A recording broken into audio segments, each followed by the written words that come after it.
1998, जब डॉक्टर ललित अरोड़ा बोल रहे थे, उसके बाद डॉक्टर सुरेंद्र वंश बोल रहे थे, तो मुझे लगा 2 डॉक्टर के बाद अनपढ़ आदमी का मौका आया है। क्योंकि स्कूल में और कॉलेज में I was an outstanding student. Outstanding बोले तो बाहर ही खड़ा रहता था, आउटस्टैंडिंग टीचर। और ये जो हंस रहे हैं ये मेरी तरह है, गरीब का मजाक उड़ा रहे हैं ना। तो मैंने सोचा 2 डॉक्टरों के बाद अनपढ़ को मौका मिलेगा बोलने का। तो ललित जी जब बोलते हैं तो वैसे भी सब स्टेज हिला देते हैं, और बस सब आते हैं तो और हिल जाता है। तो मेरे को लगा मेरे लिए कुछ बचेगा ही नहीं। सो 98 आई डिड माई ग्रेजुएशन। पढ़ाई लिखाई में बड़ा हाथ बहुत तंग था।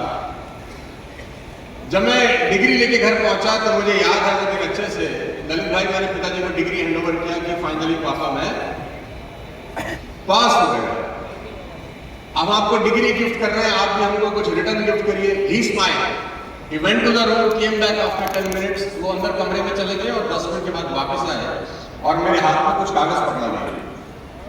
तो मैंने बोला पापा ये क्या है? तो बोला हम पे 3 लाख का कर्ज है जो तुझे उतारना है, हमारी तरफ से तुझको यही तोहफा है। सो 3 लाख रुपए के कर्ज के साथ 98 में मेरी जिंदगी की शुरुआत हुई। भगवान का बहुत बहुत धन्यवाद देता हूँ कि जिंदगी की शुरुआत के दौर पर ही उसने समझ लिया कि इसको बड़ा काम ही देना है, तो पहले दिन ही पंगे में डाला।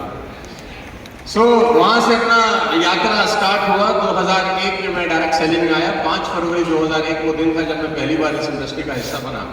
बहुत छोटा सा उम्र था, आज से कोई 25-26 साल पुरानी बात बता रहा हूँ। नया नया डायरेक्ट सेलिंग शुरू हुआ था, कोई कुछ साल पहले, कोई 4-5 साल पहले। पौधा बहुत छोटा था, लोग विश्वास नहीं करते थे, लोग ट्रस्ट नहीं करते थे जब हम डायरेक्ट सेलिंग की बात करते थे। लेकिन अब वो मैं भी ललित को बता रहा था कि ऐसा लगता है कि जैसे किसी ने एक पन्ना पलटा हो और 25 साल गुजर गए। अभी तो हम ही छोटे छोटे से थे। अब मैं जब मिलता हूँ बच्चों को जो 20 साल, 25 साल, 30 साल के हैं, नौजवान जो डायरेक्ट सेलिंग करते हैं, अभी तो याद आता है। अभी तो हम कल ही घर घर झोला लेके जा रहे थे यार, और लोग हमें खूब सूद के भगा रहे थे। सो गाइस, मेरा पीपीटी अगर दोस्त रेडी हो गया है तो मैं इतना ही याद करके आया था। अब चलेगा तो यहां से मैं चलाऊंगा तो चल जाएगा ये पक्का। सो ये चल रहेगा दोस्त, लेकिन अच्छा चल गया है। तो ये एक छोटा सा इंट्रोडक्शन है। वैसे तो इंट्रोडक्शन तो आपके पास है ही, लेकिन cut the long story short में जल्दी में बता देता हूँ कि डायरेक्ट सेलिंग मेरे को कहाँ लेकर आ गई। मैंने कभी जिंदगी में सोचा नहीं था कि डायरेक्ट सेलिंग से कोई आदमी इस लेवल तक भी पहुंच सकता है। क्योंकि शुरुआत में तो डायरेक्ट सेलिंग का मतलब यही था कि हम तुम्हें जोड़ रहे हैं, तुम किसी और को जोड़ रहे हो, फिर एक नेटवर्क बन रहा है, फिर वो आपके लिए काम कर रहा है, फिर आपको टाइम फ्रीडम मिल रही है। यही सोच के हम लोग डायरेक्ट सेलिंग में आए थे। और डायरेक्ट सेलिंग की तो हालत ऐसी है कि वक्त साहब को तो मुझसे बेहतर पता है कि अगर आप फ्लाइट में ट्रेवल कर रहे हैं और आपने पड़ोस वाले को बोल दिया कि मैं नेटवर्क मार्केटिंग करता हूं, तो पूरी फ्लाइट में आपसे बात नहीं करेगा। इवन बात तो खैर क्या नहीं करेगा, वो पूरी फ्लाइट में खिड़की की तरफ मुंह करके बैठा रहेगा कि कहीं देख भी ना ले। तो डायरेक्ट सेलिंग की कहानी तो ऐसी है। लोग फोन उठाना बंद कर देते हैं, नंबर आपके ब्लॉक हो जाते हैं। सो मैंने कभी जिंदगी में सोचा नहीं था कि डायरेक्ट सेलिंग करते करते, जो कि इतना बदनाम प्रोफेशन हो चुका था देश के अंदर, और आज भी कोई छवि बहुत अच्छी नहीं है, कि स्थितियां यहां तक पहुंचेंगी कि आज भारत के अंदर आपको जो मैं स्लाइड दिखाने जा रहा हूं, आपको अच्छा लगेगा जान के कि मैं 200 कंपनियों को ट्रेन करता हूं पूरे हिंदुस्तान की जो टॉप मोस्ट ऑर्गेनाइजेशन है, उनका मैं ट्रेनर हूं। उनके बिजनेस को अपलिफ्ट करने के लिए मैं उनको ट्रेनिंग देता हूं। पूरे दिन का वर्कशॉप होता है। कुछ कंपनीज 5-5 साल के मेरे साथ एग्रीमेंट पे हैं, कुछ कंपनियां 3-3 साल के एग्रीमेंट पे हैं, कुछ कंपनियां 2-2 साल के एग्रीमेंट के लिए हैं। बहुत कम ऐसा होता है जब किसी कंपनी का एक इवेंट करता हूं, बहुत कम ऐसा होता है जब किसी कंपनी के 2 या 3 इवेंट करता हूं। हम लोग बहुत लंबा डील क्लोज करते हैं। तो मैंने कभी जिंदगी में सोचा नहीं था कि डायरेक्ट सेलिंग करते कहानी वहां तक पहुंच जाएगी। लेडीज एंड जेंटलमैन, ये डायरेक्ट सेलिंग की ही ताकत है, ये डायरेक्ट सेलिंग का ही आत्मबल है कि कोई इंसान एक साधारण परिवार से निकल के डायरेक्ट सेलिंग के रास्ते से होता हुआ उन कंपनियों में चले जाए तो 20,000, 30,000, 50,000 करोड़ का बिजनेस कर रही है। मैं अभी 1 महीना पहले ही यहाँ था, इसी प्रोग्राम, यहाँ SBI का इवेंट था, SBI लाइफ इंश्योरेंस का। तो करीब ऐसे 5,500-6 हज़ार लोग थे। फुल डे मैं उनको सिखा रहा था कि इंश्योरेंस कैसे बेचना जाए। तो cut the long story short, ये इंडस्ट्री इतनी ताकतवर है कि आप अपनी कल्पना से भी आगे जा सकते हैं। आज से कोई 20 साल पहले अगर मुझसे कहता कि सोनू सर आप यहाँ तक पहुंच जाएंगे, तो मैं उसकी बात पर विश्वास करता ही नहीं। मैं बोलता झूठ बोल रहे हो, ऐसा कहाँ होता है, 10-20 लाख रुपए आ जाए वही बहुत है। लेकिन शुरुआत से लेकर अब तक इस पड़ाव में बहुत कुछ देखा, पूरे हिंदुस्तान ट्रेवल किया, पूरी दुनिया में ट्रेवल कर रहा हूं। और जेन्युइन कहानी तो यह है कि 365 के 365 दिन करीब करीब ब्लॉक ही है। मतलब अपने ही लिए टाइम देखने के लिए अपना कैलेंडर खोलना पड़ता है कि भाई जा सकते हैं कि नहीं जा सकते। और ये ताकत सिर्फ और सिर्फ डायरेक्ट सेलिंग की वजह से है। तो आप सही हाथों में है, सही इंडस्ट्री में है। If I can do, anybody can do. कोई भी कर सकता है, कहीं से भी उठ के आ सकता है और किसी भी लेवल पे पहुंच सकता है। तो कल को कोई डायरेक्ट सेलिंग का मजाक बनाए आपके सामने, डायरेक्ट सेलिंग को गलत बोले आपके सामने, तो बिल्कुल आंखों में आंखें डाल के बात करना कि हम हिंदुस्तान की नहीं, दुनिया की सबसे पाक साफ इंडस्ट्री का हिस्सा है, जो लोगों को ऊपर उठाने का काम करती है। और छाती चौड़ी करके बोलना मेरे दोस्त, मैं और तो बहुत सारी चीजें आपको बता सकता हूं डायरेक्ट सेलिंग में कामयाब होने के लिए, लेकिन जितना मेरे को टाइम इन्होंने दिया है, मुझे लग रहा है सबसे ज्यादा जूस इन्होंने मेरा ही निकालना है। डायरेक्ट सेलिंग में कामयाबी होने के बहुत सारे रास्ते हैं, लेकिन मैं कुछ चीजें अपने पिछले 25 साल के एक्सपीरियंस से आपके साथ शेयर करना चाहता हूं। सुनना चाहते हैं तो बोलिए हाँ। अच्छा, ऊपर लग रहा है कि कोई बैठा ही नहीं है। अच्छा, अभी नीचे वाले आवाज ना करें, मैं चाहता हूं खाली ऊपर वाले की आवाज सुने, देखें कि ऊपर वाले ज्यादा ऊपर तो नहीं निकल गए। मैं 3 तक काउंट करूंगा और जितना अंदर तक का दम है लगाना है तुमको, ठीक है? 1। अरे भाई अभी तो 1 अबे पूरा तो होने दो, गिनती तो पूरी होने दो। अच्छा, डायरेक्ट सेलिंग का जोश इतना होता ना कि उड़ उड़ के बाहर आता है। 1। अरे भाई पूरा होने दो। 1 2 3 गो। अच्छा, और ऊपर वालों को लग रहा है कि नीचे कोई नहीं बैठा, तो जरा ऊपर वाले होल्ड करें, हम नीचे वालों से बात करते हैं। 3 तक काउंट करते हैं, देखते हैं कि कंपटीशन में कौन जीत रहा है। 1 2 3 गो। अगर दोनों मिल जाए तो कैसा होगा? 1 2 3 गो। अब मुझे मजा आ रहा है, जैसे वो कोई मिल गया, उसको धूप चाहिए थी ना, ये मेरी धूप है। डायरेक्ट सेलिंग 100% प्रोफेशनल लोगों का बिजनेस है। डायरेक्ट सेलिंग 100% प्रोफेशनल लोगों का बिजनेस है, लेकिन दुख यह है, विडंबना यह है कि इसमें 99% चिंदी चोर आ जाते हैं। मैंने कहा था मुझे बुलाया है तो भुगतो, मैं तो सच्ची बोलूंगा, अच्छा लगे अच्छा, बाकी आने का पैसा तो मैंने ले ही लिया है। अरे मजाक कर रहा हूं, कुछ पैसा वैसा नहीं दिया इन्होंने, बहुत दुख है मुझे अंदर से। डायरेक्ट सेलिंग 100% प्रोफेशनल लोगों का बिजनेस है, लेकिन अफसोस कि 99% लोग इसमें अनप्रोफेशनल आ जाते हैं, उसको अपने तरीके से करते हैं, और जब फिर फेल हो जाते हैं तो फिर गाली कंपनी को देते हैं और इस इंडस्ट्री को देते हैं। बहुत सारी चीजें हैं कामयाब होने के लिए, बहुत सारे लोग कामयाब नहीं हुए डायरेक्ट सेलिंग में। अगर आप 25 साल का इतिहास उठा के देख लें तो परसेंटेज में भी लोग नहीं है, नंबर में लोग हैं। क्यों ऐसा है कि इतनी अच्छी इंडस्ट्री में भी लोग कामयाब नहीं हो पाते? क्योंकि लोगों को एक्चुअली में इसकी आत्मा के बारे में नहीं पता। लोगों को लगता है कि जोड़ने का बिजनेस है, लोगों को जोड़ दो, प्रोडक्ट बेच दो, वो काम करेगा, आपको पैसा आ जाएगा।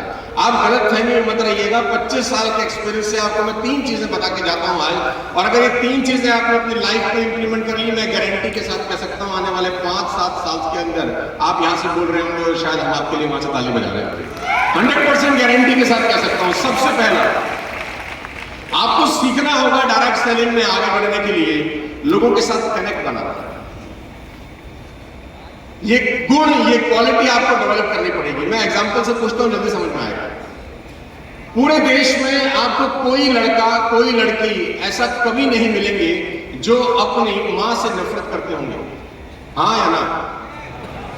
इस पूरे देश में चाहे लड़का कितना ही खराब हो, लड़की कितनी ही खराब हो, ना पढ़ती हो, बेरोजगार हो, किस भी लेवल पे हो, मां से नफरत कोई नहीं करता। एवरीबडी लव देयर मदर, हाँ या ना? बट इस हिंदुस्तान में आपको बहुत लोग ऐसे मिलेंगे जो बाप से नफरत करते हो।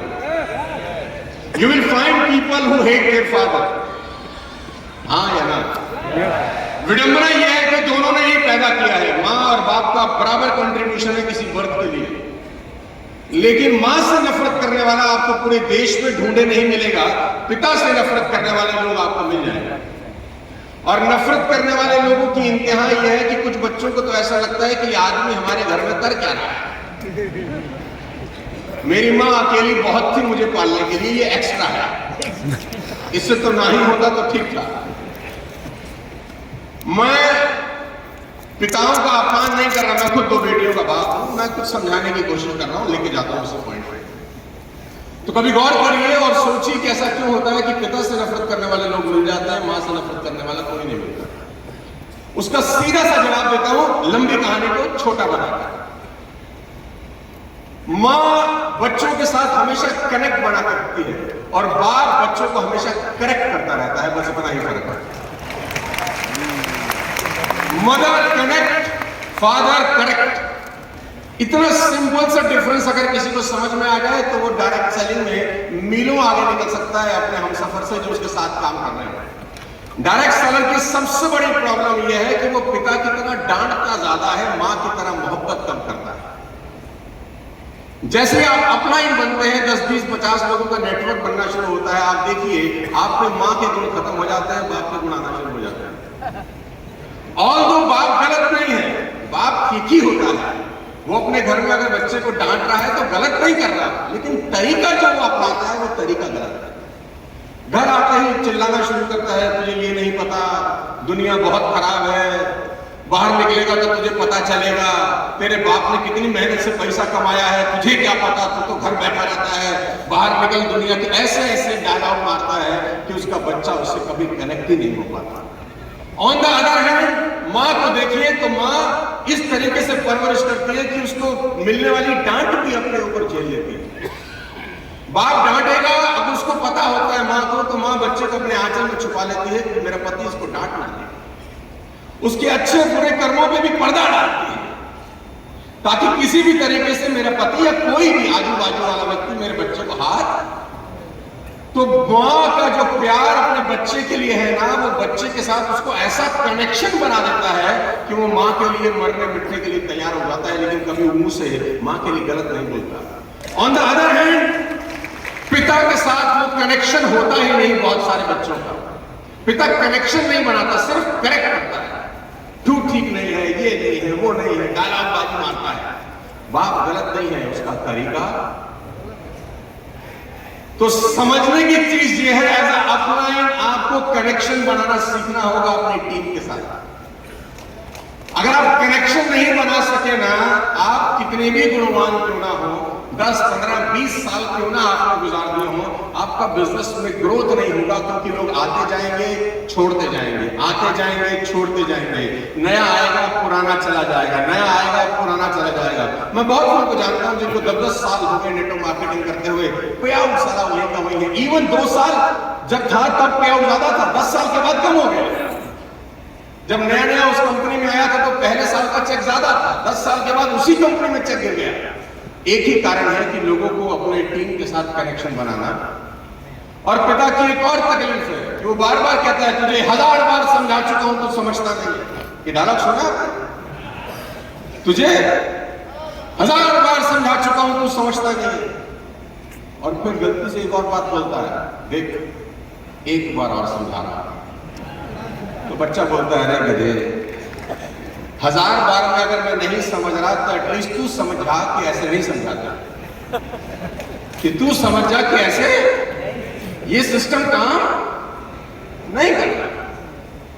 Connection is the most most most important key to build your direct selling business. आपकी टीम के जो नीचे के 4, 5, 7, 10 स्तंभ हैं आपकी टीम के जो कोर लीडर होते हैं ना, 5, 7, 10, 15, उसके साथ तो आपका ऐसा कनेक्शन होना चाहिए कि जिंदगी और मौत उनके साथ हो, बस खाना पीना सोना उनके साथ हो, उसके सपने आपके सपने हो, उसके दुख आपके दुख हो, उसकी तकलीफें आपकी तकलीफें हो।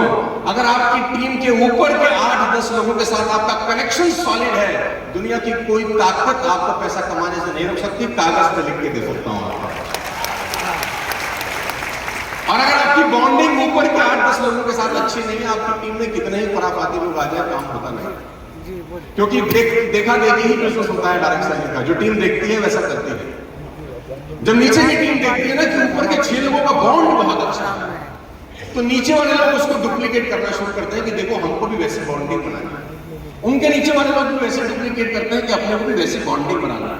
तो ऊपर से नीचे का स्ट्रक्चर इतना गुथा हुआ होता है आपस में कि लीकेज ही नहीं होती कभी ना कभी। लेकिन अगर बॉन्डिंग ऊपर से खराब है तो टीम कभी भी चलती नहीं है। कनेक्शन बनाना सीखिए, क्योंकि आपकी स्क्रीन के ऊपर जो मैंने फोटोग्राफ लगाया है ना, ये बड़ा इंपॉर्टेंट फोटोग्राफ है डायरेक्ट सेलिंग के लिए। मान लें कि आपका घर थर्मल पावर हाउस से कोई 1000 किलोमीटर दूर है जहां बिजली बनती है। 1000 किलोमीटर दूर आपका घर है जहां बिजली बनती है वहां से। लेकिन जैसे ही आप अपने घर का स्विच ऑन करते हैं, खट से लाइट जल जाती है, अगर घर 1000 किलोमीटर दूर भी क्यों ना हो जहां बिजली बन रही है। हाँ या ना? आपका घर थर्मल पावर हाउस के बिल्कुल बगल वाला ही क्यों ना हो, अगर कनेक्शन नहीं है तो लाइट नहीं जलेगी। आपका बिल्कुल साथ वाला घर है जहां बिजली बन रही है, लेकिन आपकी तार ही। Connection is the most important key in direct selling business. बात समझ में आ रही है तो बोलो हाँ। क्योंकि मेरा ऐसा बिलीव है पिछले 25 सालों के क्या कि अकेला चलना पॉसिबल ही नहीं है। डायरेक्ट सेलिंग अकेले काम करने का काम है ही नहीं। आप अकेला कितना प्लान दिखा देंगे, 10 घंटे से ऊपर आप काम नहीं कर सकते। जैसे जैसे उम्र बढ़ेगी, शरीर की मेहनत का करने का जो ताकत है वो ऑटोमेटिक कम हो जाएगी। आप रोक नहीं सकते, हमारे पिता कोई नहीं रोक सकता। तो टीम ही चाहिए एक्चुअली में जो नेटवर्क बिल्ड करती है, और टीम तब बिल्ड करती है जब उसकी बॉन्डिंग होती है उसके अपलाइन के साथ। पहली बात, टीम वर्क में आपको मैं 2-3 चीजें बता देता हूं, आपके काम की है। सुनना चाहते हैं तो बोले हाँ। मैं तो कभी कभी, अभी तो मैं डायरेक्ट सेलिंग बहुत दूर हो गया, मेरे पास थोड़ा सा समय कम रहता है, तो पार्ट टाइम नहीं कर रहा हूं। आपसे काहे को झूठ बोलूं, तो कभी कभी तो मेरा मन था कि मैं डायरेक्ट सेलिंग छोड़ के वापस अपना जो कॉर्पोरेट है उसको और फुल फ्लेज बढ़ाना शुरू करूं। मैं तो डायरेक्ट सेलिंग छोड़ना चाहता हूं, डायरेक्ट सेलिंग मुझे नहीं छोड़ पा रही, तो वो मैं छोड़ता हूं फिर पकड़ लेती है मुझे। तो आज फिर 6th मीट में फिर पकड़ के ले आई पटना। तो अभी मैं रास्ते में भी कुछ लोगों से बात कर रहा था, तो मुझे लग रहा था कि यार डायरेक्ट सेलिंग इतनी पाक साफ बिजनेस है, और तू 25 साल के बाद अगर तू उन लोगों को वो दे ना सका जिसकी वजह से तेरी लाइफ चेंज हो गई, तो फिर करने का कोई फायदा नहीं। कुछ ना कुछ ऐसा देना चाहिए कि लोगों का लाइफ चेंज हो जाए। तो कोशिश करता हूँ आज कुछ 15-20 मिनट में आपको बता दूं। दूसरी चीज आपको बताऊंगा, और वो है टीम वर्क। ये टीम वर्क के ऊपर आपने अपने अपलाइन से बहुत सारी कहानियां सुनी होंगी, और आजकल ऐसा कोई ज्ञान है नहीं जो मैं आपको दे नहीं सकता, या जो ललित जी आपको नहीं दे सकते, या सुरेंद्र जी नहीं दे सकते, जो गूगल पे अवेलेबल ना हो। दुनिया का हर ज्ञान गूगल पे अवेलेबल है। एक एंटर मारेंगे, मैं एक कहानी सुनूंगा, गूगल 50 कहानियां सुना देगा। लेकिन सीखने समझने वाली बात सबसे इंपॉर्टेंट है जो मैं आपको अब बताने वाला हूं। टीम की इंपॉर्टेंस है कि नहीं? कम ऑन, अरे जोर से बोलो, है कि नहीं? लेकिन टीम के साथ रिश्ते बहुत इंपॉर्टेंट रोल प्ले करते हैं। मैं एक छोटे से उदाहरण से आपको समझाऊंगा। आपकी स्क्रीन के ऊपर एक छोटा सा उदाहरण देता हूं। ये बात है कि 2005 की। मैं जब आ रहा था फ्लाइट में, तो मैंने सोचा, सुरेंद्र जी ने बोला मुझे कल कि सोनू सर आप अपना पीपीटी भेज दें। तो मैंने कहा मैंने तो बनाया कुछ नहीं है, तो मैं फ्लाइट में जो 1 घंटा मिलेगा उसमें कुछ ना कुछ जमा घटा कर लूंगा अपने एक्सपीरियंस के साथ। तो मैं जब फ्लाइट में बैठा मॉर्निंग में, तो फ्लाइट का टाइम मेरा सबसे बेस्ट होता है इस्तेमाल करने का, क्योंकि मोबाइल चलता नहीं, डिस्ट्रैक्शन होती नहीं। तो मैं सोच रहा था क्या बताऊँ वहाँ के लोगों को, तो बोलूँगा यार वो बताऊँगा जो सबसे इंपॉर्टेंट होगा, और वो है टीम वर्क। इससे अच्छा कोई चीज़ ही नहीं है। तो 2005 के अंदर ऑस्ट्रेलिया की जो टीम थी वो अनडिफीटेबल थी। आप में से कितने लोग क्रिकेट खेलने देखने के शौकीन होते हैं? तो जल्दी समझ में आएगा। 2005 में लीजिए, Australia was unbeatable. Ricky Ponting की कप्तानी थी, 2-3 वर्ल्ड कप जीत चुके थे। उनको लगता था कि अब हमको दुनिया में कोई, मतलब ऑस्ट्रेलिया जाने का मतलब था कि आप पूरी तरह से हार के आओगे। मैं ठीक कह रहा हूं? चाहे कोई भी टीम ऑस्ट्रेलिया का है, उन्होंने उसको धो के वापस। तो 2005 के टॉप पे ऑस्ट्रेलिया टीम का जो शबाब था वो बिल्कुल पीक पे था। उन्होंने कहा यार कुछ नया करते हैं, इंडिया आती है हरा के भेज देते हैं, पाकिस्तान आती है हरा के भेज देते हैं, ऑस्ट्रेलिया और न्यूजीलैंड आती है हरा के भेज देते हैं। तो ऑस्ट्रेलिया की टीम ने खुराफात की। क्या खुराफात की? उन्होंने आईसीसी को एक लेटर लिखा, आईसीसी को ये बोला कि हम अब कंट्री से लड़के हार चुके हैं, इनको क्या हराए, बच्चे हैं हमारे आगे, तुम एक काम करो वर्ल्ड 11 बनाओ। वर्ल्ड 11 दुनिया के जो दिग्गज खिलाड़ी हैं उन सबको इकट्ठा करके एक टीम तैयार करो, यानी वेस्ट इंडीज से कुछ उठाओ, इंडिया से उठाओ, पाकिस्तान से उठाओ, श्रीलंका से उठाओ, तो ऐसे करके एक कंबाइंड टीम बनाओ, हम उससे लड़ेंगे तब मजा आएगा, ये बच्चों को हराने का मन करता नहीं है। अब अहंकार देखो कहां पहुंच गए कि हम देश से नहीं लड़ेंगे यार, दुनिया से लड़ेंगे। ओके, आईसीसी के पास लेटर गया तो आईसीसी को लगा यार बड़ा इंटरेस्टिंग है, इसका टीआरपी बड़ा अच्छा जाएगा, उनको तो धंधा करना था ना, तो उन्होंने कहा ठीक है लेट्स डू इट। तो आईसीसी ने क्या किया दोस्तों, आईसीसी ने एक कमेटी बनाई, एक कदम लेके चलो। तो आईसीसी ने एक कमेटी बनाई वर्ल्ड 11 की, जिसमें सुनील गावस्कर भारत से थे, अर्थात इंग्लैंड से थे, रिचर्ड हेडली न्यूजीलैंड से थे, क्लाइव और West Indies, Jonty Rhodes South Africa, de Silva Sri Lanka से। ये वो 6 लोग थे जो उस वक्त लेजेंड थे, आज भी लेजेंड है। तो इनकी एक कमेटी बनाई। कमेटी क्या करेगी, टीम सिलेक्ट करेगी कि तुम पूरी दुनिया के जो दिग्गज लोग हैं उनको छांटो और एक वर्ल्ड 11 बनाओ, जिससे ऑस्ट्रेलिया की टीम आपस में मुकाबला करे। तो 3 महीने की रिसर्च के बाद आईसीसी वर्ल्ड 11 ने टीम दिखाई कि ये टीम है जो ऑस्ट्रेलिया से टक्कर करेगी, और वो टीम थी कुछ इस तरीके की। आईसीसी वर्ल्ड 11 वनडे का स्क्वाड अलग था और टेस्ट क्रिकेट का स्क्वाड अलग था। अब ध्यान से देखना टीम, और टीम में क्या क्या धुरंधर है। अफरीदी, ये वनडे की टीम है, Shahid Afridi, Shoaib Akhtar, Flintoff, Gibbs, Kallis, Lara, Muralidharan, Pietersen, Pollock, Sangakkara, Sehwag, Tendulkar, Vettori, एक ही टीम में। टेस्ट मैच की टीम और खतरनाक, Boucher, Dravid, Flintoff, Hamilton, Kallis, Lara, Muralidharan, Pollock, Sehwag, Smith, Lara और तेंदुलकर एक ही मैच। आईपीएल के बाद में शुरू हुआ, 2005 की बात कर रहा हूं। अब ये टीम ऐसी थी जो दुनिया की किसी भी टीम को मतलब मसल सकती थी यार, हरा देना तो बहुत अंडररेटेड वर्ड है, मसल सकती थी। तो ऑस्ट्रेलिया तैयार थी वर्ल्ड 11 से टक्कर लेने के लिए, क्योंकि ऑस्ट्रेलिया का अहंकार पूरे शबाब का था। उन्होंने कहा क्या देश वर्ल्ड 11 से लड़ेंगे। लेडीज एंड जेंटलमैन, याद करिएगा, मैं आपको सिखा रहा हूं team work, the power of team work in direct selling business. अकेले आप कुछ नहीं कर सकते, कितने काफी हो, कितना अच्छा बोलते हो, कितना होल्डिंग हो आपका सोशल मीडिया पे, you are zero without your team. Team ही है जो पार लगाएगी। भगवान राम अकेले कर नहीं सकते थे, बानर भालू चाहिए ही थे उनको। तो टीम तो सबको चाहिए ना यार, कोई आदमी अकेला काम नहीं कर सकता है, सबको टीम का जरूरत है। Ladies and gentleman, 3 one day 1 test match का ऐलान हुआ। आईसीसी ने ऐलान किया कि 3 वनडे खेले जाएंगे, 1 टेस्ट मैच। और टेस्ट मैच 5 दिन का होता है, लेकिन ये टेस्ट मैच 6 दिन चलेगा, क्योंकि बड़ा टूर्नामेंट है और सारे इतने दिग्गज लोग खेलते हैं, तो 5 दिन में मजा नहीं आएगा, थोड़ा सा बड़ा होना चाहिए। 6 दिन, ओके ठीक। 3 वनडे 1 टेस्ट। ऑस्ट्रेलिया का अहंकार पूरे शबाब पे वर्ल्ड 11 लड़ाई करने को तैयार। पहला मैच खेला गया। लेडीज एंड जेंटलमैन, मैं आपको कहानी जल्दी बताता हूं और उसके स्कोर पे ले जाना चाहता हूं। पहला स्कोर, एक एंटर मार देगा मेरे दोस्त तो पहला स्कोर दिख जाएगा। फर्स्ट ओडीआई, ऑस्ट्रेलिया ने 255 बनाए, ICC world 11 162, Australia one by 93 run. Australia ने वर्ल्ड 11 को पेल दिया। वर्ल्ड 11 पूरे 50 ओवर में खेल,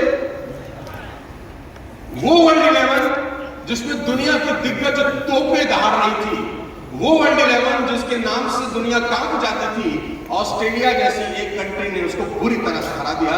तो लोगों को लगा अभी शुरुआत है, अभी थोड़ा सा सेटिंग होने में दिक्कत हो रही है। दूसरे मैच में तो वर्ल्ड 11 पेल देगी ऑस्ट्रेलिया को। दूसरा मैच हुआ लेडीज एंड जेंटलमैन, और दूसरे मैच का स्कोर आपकी स्क्रीन पे। Australia 328 for 4, ICC world 11 273, Australia won by 55 run. Australia फिर से दूसरा मैच जीत गई। वर्ल्ड 11 पूरे 50 ओवर भी नहीं खेल सकते, नो प्रॉब्लम। तीसरा प्रतिष्ठा का सवाल था कि अब करो या मरो, बहुत बेइज्जती होगी इस वक्त, तो ऑस्ट्रेलिया को ऐसे हराओ ताकि दोनों मैच का बदला लिया जा सके। तीसरे मैच का स्कोर आपकी स्क्रीन पे पर। Ladies and gentlemen, Australia won by 156 runs. And you will be surprised कि तीनों ही मैच में आईसीसी वर्ल्ड 11 की टीम 50 ओवर नहीं खेल सकती। हर मैच में 50 ओवर से टीम पहले ही सिमटती जा रही थी। वो टीम जिसमें दिग्गज खिलाड़ी खेल रहे थे, वो टीम जिसके एक एक खिलाड़ी पूरी पूरी टीमों पर भारी पड़ते थे। अगर सचिन तेंदुलकर अकेले पूरी टीम पर भारी थे, ब्रायन लारा अकेले पूरी टीम पर भारी थे, शोएब अख्तर अकेले पूरी टीम पर भारी थे। एक एक दिग्गज, एक एक मोती ऐसा था जिसकी कोई कीमत ही नहीं थी। लेकिन जब सबको इकट्ठा किया गया तो हालत खराब हुई। तीनों के तीनों मैच ऑस्ट्रेलिया जीत गया, नो प्रॉब्लम। चौथा टेस्ट मैच बचा था, इनको लगा कि अब बदल लेंगे, नो प्रॉब्लम। चौथे टेस्ट मैच का स्कोर आपकी स्क्रीन के ऊपर। Australia won by 201 run, ladies and gentleman. Australia ने बनाया 345, 199, ICC world 11 199 and 144 only. Australia ने वर्ल्ड 11 को धोया नहीं, उनको औकात बता दी। अब ये कहानी सुनाने के पीछे मैं आपको क्या बताना चाहता हूं वो बता रहा हूं, आप उसको सुनना ध्यान से मेरी बात। डायरेक्ट सेलिंग में हर आदमी कामयाब होना चाहता है, लेकिन 99.9% लोग कामयाब नहीं होते। और जो लोग कामयाब नहीं होते उसमें 90% टैलेंटेड लोग हैं जो कामयाब नहीं होते। दुख इस बात का है, इस बात का दुख नहीं है कि नालायक थे और इसमें फेल हो गए। इस बात का दुख है कि लायक थे और कुछ नहीं कर सके। कारण बता रहा हूं आपकी स्क्रीन के ऊपर। रिकी पॉन्टिंग ने वर्ल्ड 11 को हराया बहुत बुरी तरह से। लेसन दे रहा हूं, आप घर लेके जाइए। ये एक लेसन आपकी सारी डायरेक्ट सेलिंग की जो नॉलेज है ना उसके बराबर होगा मेरे दोस्त। आपने आज तक डायरेक्ट सेलिंग में जो सीखा है, this one lesson is equal to all the learnings. आपकी स्क्रीन के ऊपर पलटो। Definition of a winning team. Winning is not about having talented team. It's about aligning ordinary team. Talented लोग आपकी टीम में हो, उससे आप मैच जीतोगे कभी नहीं होता। आपकी टीम में ऑर्डिनरी लोग होने चाहिए, लेकिन वो अलाइन होने चाहिए, आपस में गुथे हुए होने चाहिए। उनका रिलेशनशिप एक दूसरे के साथ जबरदस्त होना चाहिए, उनकी फीलिंग एक दूसरे के साथ जबरदस्त होनी चाहिए। टैलेंट का कोई मतलब ही नहीं है इस पूरे देश में। मैं 25 साल से घूम रहा हूं, मेरे दोस्त दुनिया की टॉप मोस्ट ऑर्गेनाइजेशन के साथ काम करता हूं, उन कंपनी के साथ काम करता हूं जो 30,000 40,000 करोड़ का बिजनेस कर रही है, और मैं उनके बोर्ड रूम में बैठ के उनको कंसल्ट करता हूं कि और धंधा कैसे बढ़ाया जा सकता है। मैंने ये नोटिस किया है पिछले 10 साल में कि जितने भी लोगों ने बड़े बड़े एम्पायर सेट किए हैं, ऑर्डिनरी लोग 100% ऑर्डिनरी लोग हैं, लेकिन उनकी जो ऊपर की 20-25 लोगों का टीम है ना, इतनी खतरनाक बॉन्डिंग है कि आंख के इशारे से समझते हैं कि सामने वाले को क्या चाहिए। और टैलेंटेड लोग सड़कों पे धक्के खा रहे हैं, क्योंकि टैलेंटेड लोगों की सबसे बड़ी दिक्कत क्या है, वो सिस्टम का हिस्सा नहीं बनना चाहते। उनको अहंकार गुरूर रहता है कि हम सिस्टम के हिसाब से नहीं चलेंगे, हम तो हम हैं, बाकी पानी कम है, हमें मत बताओ क्या होता है, हमने दुनिया देखी, हमारे बाल यूं धूप में सफेद नहीं हुए। ऐसे ऐसे डायलॉग उनके पास होलसेल में है। लेडीज एंड जेंटलमैन, डायलॉग से कुछ नहीं होता अगर आपके बैंक में पैसा ही ना हो। और मेरा ऐसा मानना है कि आपकी नॉलेज जब तक आपके बैलेंस शीट में रिफ्लेक्ट नहीं करती तो वो लायबिलिटी है, एसेट कभी नहीं होती। आपकी नॉलेज अगर आपके बैंक अकाउंट में रिफ्लेक्ट ही नहीं कर रही तो वो कूड़ा है, उसको तुरंत जला देना चाहिए और कहीं और से बढ़िया ले लेनी चाहिए। आपकी नॉलेज, आपका ज्ञान आपको पैसा ही कमा के नहीं दे रहा, आपको गाड़ी ही नहीं दे रहा, आपको लग्जरी लाइफ ही नहीं दे रहा, तो उस गान का अचार डालना है क्या? उसको फेंकना है, नया लेना है, नया गैदर करना है, नया बिल लिखना है, नया भरना है। टैलेंटेड लोग नहीं चाहिए आपको टीम में। ऐसा मत सोचना कि मेरी टीम में ये लड़का आया बड़ा टैलेंटेड है, जीरो हो जाएगा अगर सिस्टम खराब है। अच्छा से अच्छा बीज भी सही मिट्टी ना मिलने के कारण मर जाता है। अच्छे से अच्छा बीज भी सही मिट्टी सही वातावरण ना दो, मर जाएगा। ऑर्डिनरी बीज को सही मिट्टी दो, सही वातावरण दो, वो फल देगा, 200% फल देगा। तो डायरेक्ट सेलिंग का जो सबसे गूढ़ मतलब है वो है टीम। टीम के साथ आपका बॉन्डिंग, और टीम में टैलेंटेड लोगों को ढूंढने की कोशिश मत करना, ऑर्डिनरी लोगों को ढूंढना, उनको अलाइन करने की कोशिश करना। और जिस दिन आपको ये गुण आ गया, ये बहुत लंबा टॉपिक है, कैसे होगा ये लंबा प्रोसेस है, 8-10 घंटा मैं इसके ऊपर बात कर सकता हूं और वो गलतियां बता सकता हूं आप लोगों को जो अक्सर लोग होलसेल में करते हैं। लेकिन मेरे पास टाइम अभी नहीं है, कभी फिर मौका लगा तो शायद इस विषय में डीप में घुसूंगा और आपको बताऊंगा। दूसरा लेसन इसी कहानी के अंदर आपको देता हूं, it's not about potential, it's more about alignment. Potential से अगर पोटेंशियल से पैसे आते होते ना, मैं गारंटी के साथ कह रहा हूं मैं यहां खड़ा ही नहीं होता। पोटेंशियल से पैसे नहीं आते मेरे दोस्त, इस बात को अपने दिमाग से निकाल दो कि दुनिया में वो लोग कमाते हैं पैसा जिनके पास पोटेंशियल नहीं। दुनिया में वो लोग पैसा कमाते हैं जो सिस्टम के साथ अलाइन होते हैं। जो सिस्टम के साथ अलाइन नहीं है वो पैसा कमाएगा ही नहीं। Third most important line, most important role is of a captain. सबसे बड़ा रोल है उस अपलाइन का, जो कैप्टन है, जो शिप को चला रहा है, जो जहाज का पायलट है, who can transform an ordinary looking team to become undefeatable। जब 2007 के अंदर धोनी वर्ल्ड कप लेकर आए तो धोनी की टीम बहुत ऑर्डिनरी थी, किसी ने सोचा भी नहीं था कि वर्ल्ड कप जीत जाएगा।